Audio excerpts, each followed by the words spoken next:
As we can see, the daily chart has yet to cross over, and if we were crashing, this is probably a little bit less likely to be doing something like that at this moment.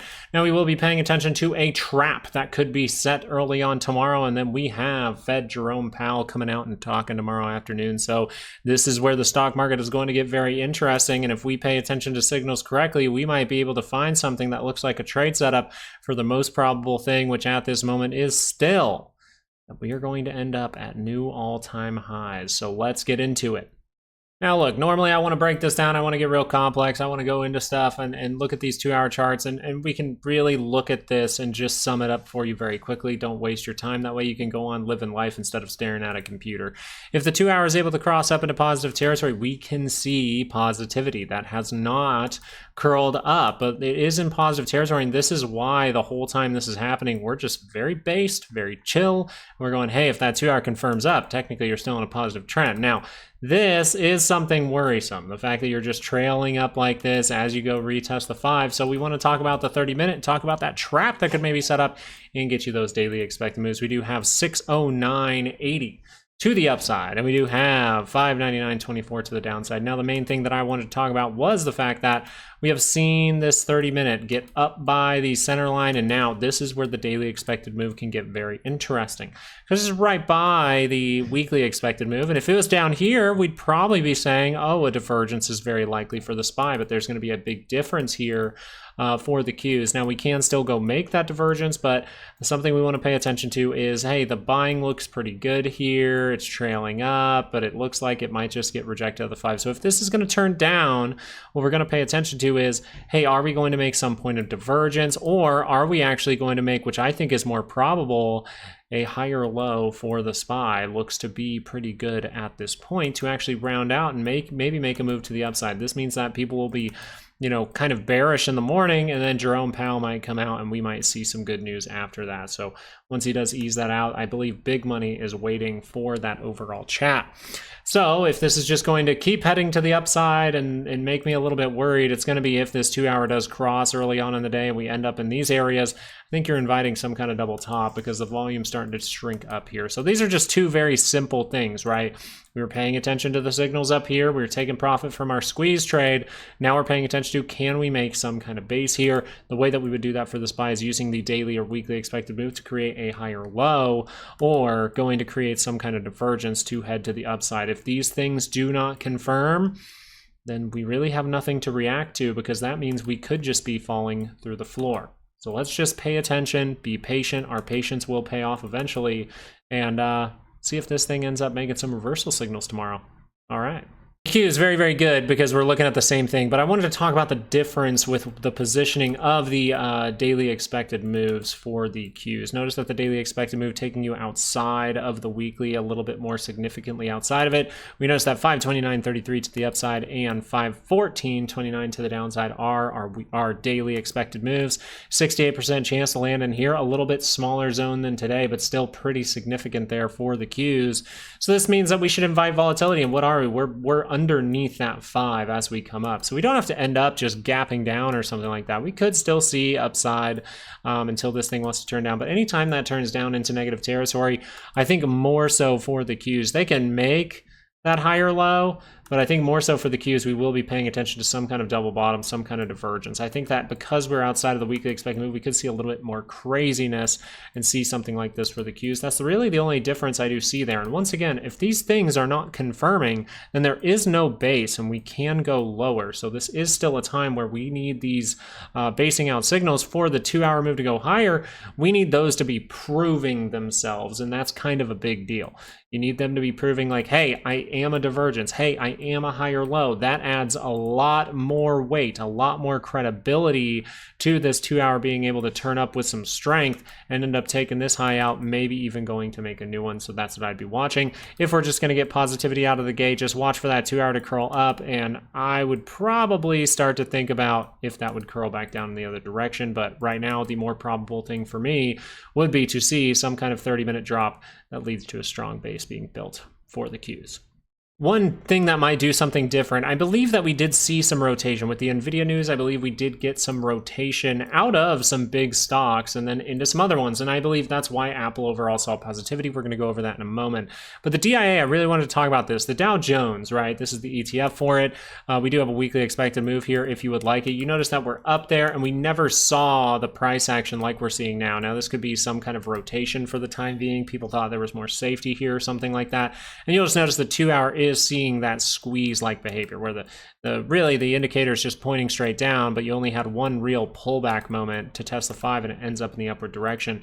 So I do believe the 2-hour might need to back off here in some way. Now, where would that go to? Well, right now we have a weekly expected move, but you do have a few gaps down here. So we will be paying attention to this. DIA, I just wanted to have that on your radar because the 30-minute, yeah, we had the squeezing divergences. When they pop up, we actually see something bad.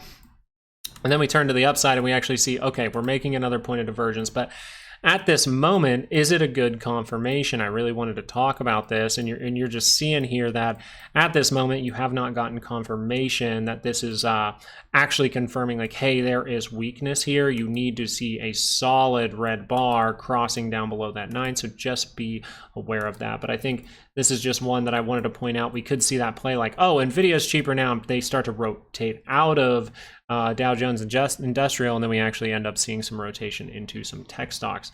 If, and that is very big if we make basing out signals and if we get some good news with the Fed and some earnings from here on out, it's going to get interesting, guys.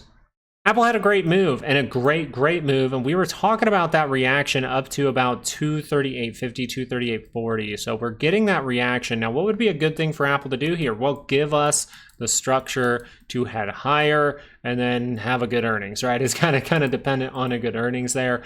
But we'll get this earnings on, I believe, Thursday after hours. So you have a little bit of time where that could pull back, retest the 5, and then see that curl up into positive territory. I don't think you want to curl over this 2-hour, but as there is a couple of days until that news comes out, it would be possible.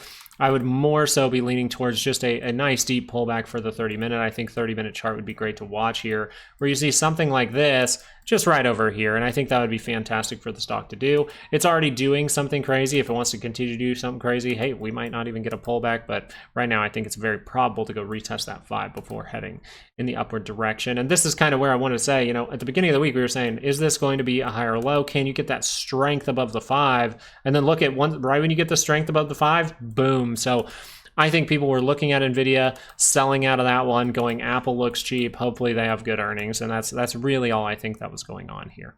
Tesla, I mean, all you're wondering here is, well, I have a low, I have a high, I have a higher low, I have a higher high, and I have possibly a higher low if the 2-hour can confirm up into positive territory. Now we notice that we will get the earnings for Tesla as well, right? We will get earnings for Tesla after hours tomorrow. So this will be a big deal. This means that we got to take into consideration management of risk, right? We got to be paying attention to the position sizing that we're using because, Tesla already has like 80% implied volatility every single week. Yeah, now it's probably bigger. So it just means if something goes wrong, you're going to probably see a big gap here from Tesla in one direction. And we don't know what direction that will be. It could just be a reaction from the overall earnings, right? So we don't know what those numbers are going to be. So that's why earnings is a risky game. So we just say, if you are going to take a play on earnings, which we don't really see a good signal here, you'd like to see a little 30-minute divergence drop down, create a strong base here. That would be fantastic for Tesla. But the main thing here is just if I'm going to play earnings, I have to understand I don't really want to risk the house. I might not even want to risk the car. Maybe I'll risk a kitchen table for it or something like that. But you have to be managing that position size so that you can't be hurt if you're wrong, because earnings is an overall 50-50 flip. Then we get to Amazon, and Amazon is looking interesting. Okay, there's something, this is why I said I don't really want to see this for Amazon, because now you got to have me saying some weakness and momentum here. I mean, if we look at the daily chart, we obviously see the divergence forming, not confirmed. And then we look at the 2-hour chart and we see the divergence forming, but not confirmed. And that's the thing that I was really worried about, because 2-hour divergences do like to rotate down the daily chart. You have daily divergence, you have 2-hour divergence, and you even have 30-minute divergence that is confirming on the same points as the 2-hour. So this is going to be a big problem for Amazon. It is suggesting that Amazon could see more weakness than other stocks. So I would be paying attention to that if I was long Amazon. You are getting some reversal signals on the 30, reversal signals on the 2-hour, and reversal signals on the daily that haven't confirmed yet, but they are kind of blinking at you like, hey, just be a little bit cautious in this area. So how this overall could continue to go higher, obviously, if we're going to curl down on the 30-minute, that thing wants to curl back up. Hey, great, awesome. And then the other thing is, if we're not going to see serious weakness or anything like that, this 2-hour can get by that center line and actually just pull back a little bit more and then turn to the upside later on, and then you got to run into earnings later. But I just really wanted you to be aware, and so I'm going to show it one more time. You see daily divergence. We can see that plain and simple in the MACD and RSI at the same time. Not confirmed yet, but something to be aware of. We see the 2-hour divergence right there on your MACD and your RSI at the same time. Once again, just something to be aware of right now. And then the 30-minute, you do have a confirmation as of right now on the 30-minute while you are still above the 5. So just take it with a little grain of salt, but just say the risk to reward here, it's looking more risk to reward to me.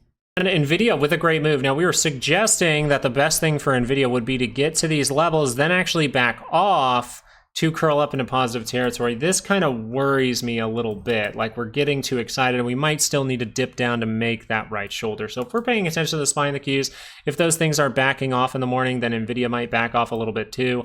What we're just looking for is, can we get a divergence? Can we get a higher low? This has been some good strength, right? It's taking us up above the center line for the RSI. That's great. We can keep that going, maybe all the way to the 5, and then maybe we make that higher low. So the strength will continue. Once the 30-minute does roll over, you would be looking for an overall higher low in this situation, unless it's just bad right out the gate. Then I'd be looking for some kind of divergence for this to catch. If that divergence doesn't confirm, though, just remember Nvidia just had a major amount of selling with the gap. So just got to be cautious with this one and say, hey, I'm going to wait for confirmations. Meta, I don't want to spend too much time on this because, hey, it's going up and up and up, and I could, taking calls in this area, it's just not a good decision. So I want to see if there's any kind of 2-hour pullback. As this is a very positive trend, it's a very positive move. You want to be in the next move, right? So just be patient, wait for that 2-hour to pull back. Then maybe it'll confirm up into positive territory, and you got to be worried, okay? You have to take into consideration the risk to reward here. And this isn't necessarily to take some kind of big trade, but there is a chance of a rug pull with an earnings all the time. So just be cautious with stocks like this. And just because it looks like this does not mean it has to tank down this way. It could gap up first, ruin your options, and then fall the next day. This is earnings time, and you see some tricky stuff. Microsoft, I really wanted to talk about Microsoft because you're heading to the upside. You're getting pretty much a test of these highs again, and you're at some risk here that you could be confirming some things down. But this is technically what we wanted, right? We wanted that to break out of the zone, test back in it, and then show us that strength. So something that would be great for Microsoft would be to remain in this area. I actually think remaining in this area would be great because you're seeing the 30-minute divergence that says, hey, we might need to dip into this zone before heading to the upside, which I would still be aware of. You're close to negative territory. That can be a pretty big dip. If we did this, I think that would be good. If we hold sideways and then head to the upside, that would be great. The only thing that I really don't want to happen is I do not want us to see some kind of trap here. Some bad stuff comes out with the earnings and things like that, and then we see daily MACDs cross over. So it's just a time to be cautious as it has earnings once again Wednesday after hours. Now it's AMC time, and I'm kind of excited for this one. All right. So AMC, first thing you need to know, you got to get through 379 to see something crazy this week. We're going to update that level on Sunday, so just be aware of that. As of right now for AMC, what do you see in front of you, right? Like, take a moment. Don't let me explain it. Like, what do you see in front of you, and why would I be a little bit excited seeing this right now for AMC? Well, because people think that AMC just moves randomly and all this stuff happens. No, it moves based on momentum signals. It's just sometimes, and a lot of the time for AMC, when it makes a good momentum signal, it fails. And it failed here, and it's your fault if you held on to it. Momentum is pointing straight down. But we always said we were looking for the 2-hour divergence, and this would be a great way to do it, right? We said that. And overall, look at the floor it's creating. Look at the divergence. Now, you have to take into consideration it's similar, right, to over here. You see it's very similar. So if that starts to go wrong, bad things can happen, right? If that does not see a good push of buying, if we don't get a good push of buying and it just goes sideways like this, and then you see that 2-hour cross back down, that's going to mean more downside. But this is a signal that likes to roll up daily charts. So let's see how close the daily chart is to crossing. Oh my goodness, you are about 1 day. You need one positive day. You probably need this, right? You probably need a positive day. Actually, that's too close. I'm messing this thing up. Okay. You probably need like a positive day of about 5%. You get a 5% move in the next 2 trading sessions, you're crossing up this MACD, so be aware of that. That means that, hey, even though AMC is deep, it's still negative territory. Hey, maybe you get a positive move, maybe you start to make higher lows and things like that. It's just saying that this is a pretty good base, and we might see a daily move from this, so I'd be paying attention. And GME is showing it at the same time. So if you wonder why I'm really excited about all this, is because GME is showing it at the same time. We're seeing these, which is kind of crazy. I don't think I've seen them at the exact same time in a while. This is almost the exact same setup that GME gave us before a tweet way back in the day. So you do see setups and stuff like that. Why? Because I'm sure before a tweet comes out, before they want to put out news, they might even be buying, right? And someone might already know about that, and that's why we see these tick ups, and then you notice that that crossed up. This is suggesting that the weakness and momentum is here for the downside, meaning this could shift up. And so we're paying attention to if we can take out key levels and then see something crazy, because this signal here, let me just clean it up for you. I got a little pump there. The signal here is a divergence on the MACD, a divergence on the RSI, and if you need another reason, it's like AMC has the same thing. So it just hasn't confirmed for AMC. It has confirmed for GME, which is pretty crazy. That means that GME could be seeing a daily move. And why would GME want to see a daily move right now? If you want to look for a squeeze, well, this would be a great timing to do it, because you're still close to the center line on the daily scale. You need daily momentum, and you don't have that yet. You need 2-hour momentum. You're starting to get it. Hopefully you can go positive. So you have 1 tick out of 3, and then the 30-minute, you're starting to go positive. We'll see if that doesn't turn back around, right? If the 30-minute crosses down, we should expect negativity still. But you do have a 30-minute crossed up, a 2-hour crossed up. You're waiting on the daily, and you're waiting for these things to get positive, and you kind of have the recipe for success for GameStop. Now, don't be sleeping on volatility, because we did react to an extremely high level, and if this is some kind of handle, I don't want everyone to just be thinking, you know, bullish, bullish, bullish. We have to be right. We could be wrong, right? Give yourself that 1% to be wrong. If we don't see those basing out signals, we see them start to fail, well, then this might be confirming, and that is a massive looking almost cup and handle there. So technicals on the VIX can be a little bit tricky, but we notice that if we're going to get a lackluster reaction, aka we're going to get a pullback in the SPY, maybe a little bit deeper for the Qs, well, then a lower high here from volatility would make the most sense as it stands right now. That would mean, hey, yeah, we're reacting up, but the MACD's low, and then we're just going to curl down. Once that does happen, we will pay attention for divergences at the lows in case this is just some quick trap, right? But more likely, we are going to see us end up back down towards 1212, and this could leak out into March, actually, so we'll pay attention. The only thing, and I'll let you guys know, because you guys are watching to the end of the video. The only thing that is kind of in my brain here is we're seeing reversal signals from GameStop and AMC. We just had the slight unwinding, if you will, of the yen carry trade. And part of me is just wondering what the market will do if those things actually do squeeze. So that's the only thing in my mind that's like black swan that no one really sees coming. So take it with a grain of salt. Right now, the most likely scenario is you're going to get a pop in volatility that actually subsides, and we're going to make a strong base in the SPY and the Qs. So the main takeaway here is we're looking for a higher low. We are looking for some kind of divergence. And if those things do not confirm or they fail, we need to be paying attention to that as well, right? We want to be paying attention to that, but we're always looking for the base here. So thank you so much for watching this video, and I do appreciate you watching all the way through. Thank you for liking and subscribing, but it really is as simple as that. And I think patience is just our friend here. And if we're patient enough, we can be rewarded at the end of all this. So thank you guys so much for watching. If you want to get the course down in the link in the description, is 90% off still. I know it's ending soon, but I gotta mention it. So get it if you want to get to learning. If you did like this video, then maybe you should go check out that course. All right, I'll see you guys live tomorrow. Peace out.